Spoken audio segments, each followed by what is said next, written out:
Dan telah datang sunnah tentang perkara ini, bagaimana riwayat Imam Abu Dawud dari hadisnya Abdun Khair berkata, Atana Ali radhiyallahu anhu wa qad shalla pada bitahurin.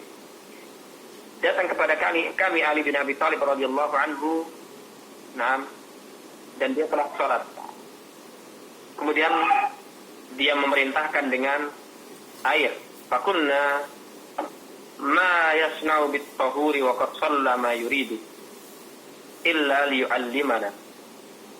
Tidaklah dia berbuat dengan air wudu sedangkan dia telah sholat, kecuali dalam rangka untuk memberikan pengajaran kepada kami. Jadi Ali bin Abi Thalib setelah sholat tentunya masih dalam wudunya, tapi diperintahkan untuk membawa air wudu, dan tidak itu dilakukan kecuali dalam rangka untuk mengajari. Dan pengajaran dengan perbuatan tentunya lebih dipahami dibanding hanya dengan sekedar teori. Fa'utiya bi'ina'in fihi ma'un wa tispun. Kemudian didatangkan dengan air, yang padanya dengan bejana dengan air. Fa'afragha minal ina'i ala yamin. Kemudian membasuh dari bejana tersebut dengan tangan di atas tangan kanan, ini mengguyurkan kepada tangan kanannya. Faghasala yadayhi thalathan, kemudian di awal kali mengguyurkan air ke tangan kanannya, kemudian membasuh kedua tangannya 3 kali. Tsumma tamatmada, kemudian berkumur, wastansara, dan beristinsar thalathan 3 kali. Famatmada wa nasara minal kaffi alladhi ya'khudhu fihi. Maka Ali radhiyallahu an berkumur dan mengeluarkan air dari hidungnya, dari telapak tangan yang dia mengambil air dengan, jadi memakai tangan kanan. Dan asar ini cara zahirnya adalah sahih.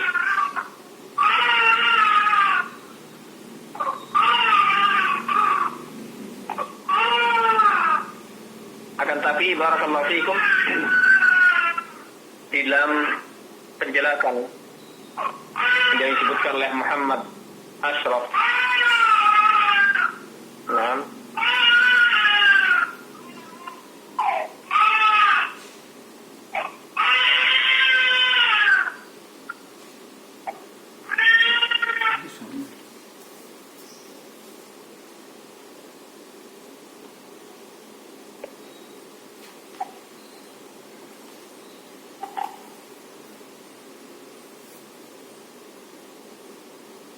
Muhammad Ashraf rahimahullah ta'ala di dalam Aunul Ma'bud dan syarah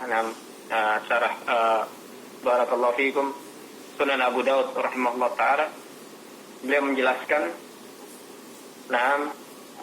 berkata rahimahullah ta'ala, minal kafil ladhi ya'khudhu fi, yaitu istinsar dari telapak tangan yang dia mengambil padanya.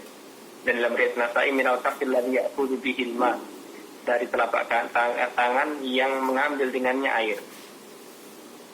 Beliau kemudian memberikan penjelasan, istansyak minal kafil yumna, beristinsyak dari telapak tangan yang kanan, wa ammal istinsar fa minal yadil yusra, adapun istinsar dari tangan kiri. Kama fi riwayat An-Nasa'i wa Darimi, bagaimana dalam riwayat An-Nasa'i dan Darimi, min tariqi Zaidah, dari jalannya Zaidah an Khalid bin Alqamah, dari Khalid bin Alqamah, an Abdi Khairin, an Abdin Khairin, an Aliin, dari Abdu Khair, dari Ali. Dan dalam asar tersebut dikatakan, fatamat madwas fansak wa nasara biyadihi yusra fafa'ala hadza thalathan. Kemudian Ali berkumur dan istinsyak, kemudian beristinsar dengan tangan kirinya, maka dia melakukannya 3 kali. Berarti asar atau riwayat ini menjelaskan dari keglobalan riwayat yang ada di atas. Kalau secara zahir yang ada di atas istinsyak dari tangan kanan dan istinsyak dari tangan kanan. Tapi dengan penjelasan ini dan riwayat ini kita semakin jelas bahwa istinsyak dengan tangan kanan dan berkumur sekaligus, kemudian istinsyak dengan tangan kiri. Baik, jadi barakallahu fiikum, apakah dipersyaratkan di dalam istinsar itu untuk seseorang menggunakan tangan? Maka tidak dipersyaratkan. Tidak bersyaratkan kalau saja seseorang mendorong air dari hidungnya dengan nafasnya semata, maka itu tidak masalah. Hanya saja untuk lebih sesuai dengan asar dan sunnah, bagaimana telah diriwayatkan dari Ali bin Abi Thalib dan juga cercaan Al-Imam Malik rahimahullah ta'ala, yang beliau mengatakan hanya saja melakukan hal tersebut adalah kelebihan. Maka barakallahu fikum, seperti apa yang dijelaskan ketika seseorang istinsyak dan berkumur pada satu gayungan air, pada satu cakupan air dari tangan kanannya, kemudian dia berkumur dan beristinsyak, dan ketika ingin mengeluarkan air dari hidungnya, maka disunnahkan untuk dia mengeluarkannya dengan tangan kirinya. Naam.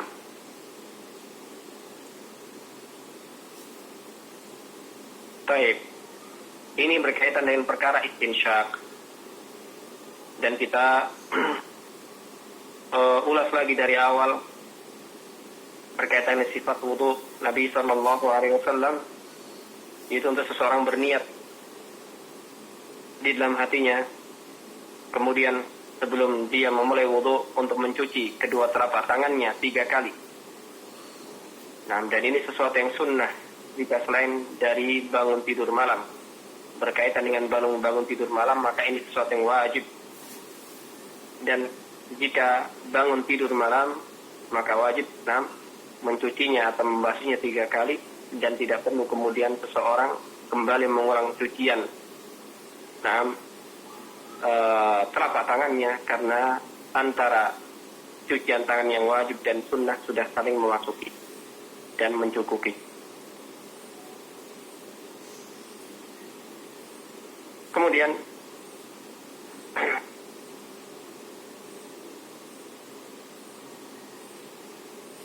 berkumur dan beristinsyak, yang kita masih membahas istinsyak. Berkaitan dengan istinsyak, disunnahkan bagi seseorang selain dia berpuasa untuk bersungguh-sungguh di dalam istinsyak. Ini sesuatu yang sunnah. Kemudian berkaitan dengan istinsyak, apakah ini suatu kewajiban wudu atau hal-hal yang sunnah saja? Nah, jumhur ulama mengatakan itu sesuatu yang sunnah, tapi yang rajih itu adalah wajib. Karena hidung adalah termasuk dari wajah yang Allah Subhanahu wa taala telah memerintahkan, "Tawsilu wujuhakum." Basuhlah wajah-wajah kalian.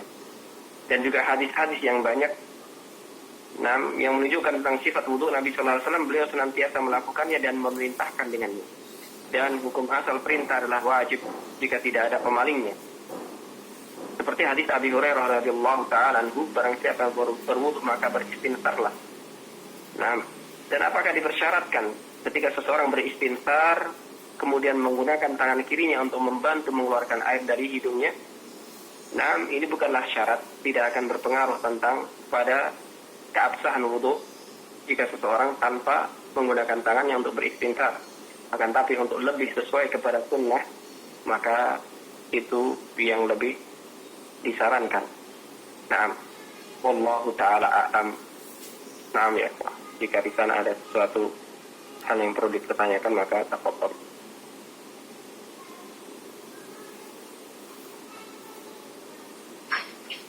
Abdul dari Batam, siap atau Dabo? Assalamualaikum. Waalaikumsalam. Mau nanya Ustaz, yang istinsar itu, dan kita mengeluarkan air dengan tangan kiri itu maksudnya semacam kita menghembus, membuang ingus gitu kan? Artinya kita menutup satu lubang hidung dihembus, baru menutup satu lubang hidung yang lainnya, atau gimana Ustaz? Ini pertanyaan yang bagus. Memang tidak dijelaskan dalam hadis. Dan barakallahu fikum, tapi sebatas zahir apa yang dijelaskan di dalam hadis bahwasannya itu dilakukan dengan satu kali gayuan dan satu kali. Dan berikutnya langsung kemudian barakallahu fikum kembali mengambil cakupan air dan memasukkan lagi ke hidung dan mulut. Ini menunjukkan bukan satu persatu tapi sekaligus. Nah, itu seseorang dengan memegang tangannya, yaitu mendekatkan jari telunjuk dengan ibu jari, kemudian memijatkannya pada kedua hidungnya secara bersamaan. Nah, dengan dibantu dengan nafasnya, kemudian dikeluarkan air, bukan dengan satu-satu seperti ini. Wallahu ta'ala a'lam. Baik, Ustaz, jazakallah khair. Oh iya. Apa masih bisa satu lagi, Ustaz? Betul. Assalamualaikum Ustaz. Waalaikumsalam. Nah. Saya mau bertanya, ketika seseorang mencuci tangan tapi mendahulukan sikunya ketika keran misalnya lebih rendah atau apa, itu sahkah wudhunya ketika mencuci tangan dimulakan dari siku ke ujung jari? Nah, jadi barakallahu fiikum, itu berkaitan dengan permasalahan ini insya Allah akan kita bahas, tapi tidak masalah karena ini sesuatu yang diperlukan. Jadi tangan menurut bahasa Arab permulaannya adalah dari ujung jari, kemudian sampai pada batasan. Bisa jadi yang dimaksud tangan dari ujung jari sampai telapak tangan atau pergelangan tangan, atau sampai siku, atau sampai bahu. Akan tapi dalam perkara wudhu maka sudah ini sampai siku. Dalil telah menunjukkan seperti itu. Maka permulaan seseorang ketika membasuh tangannya adalah dari ujung jari kemudian dia alirkan sampai ke sikunya, bukan sebaliknya dari siku ke jari. Dan ketika seseorang dari siku kemudian ke ujung jari, maka ini insya Allah tidaklah berpengaruh kepada keabsahan wudhunya. Hanya saja dia khilaful afdal, menyelisih yang lebih utama. Karena maksud dari terbasuhnya anggota wudhu telah terpenuhi. Barakallahu fiikum. Jadi tidak masalah, tapi dari si afdalnya untuk membeli ujung jari jemari. Wallahu ta'ala. Ustaz, jazakallah khair atas jawabannya. Nah, Ustaz, sepertinya cukup. Baik. Naktafi bihadzal qadar.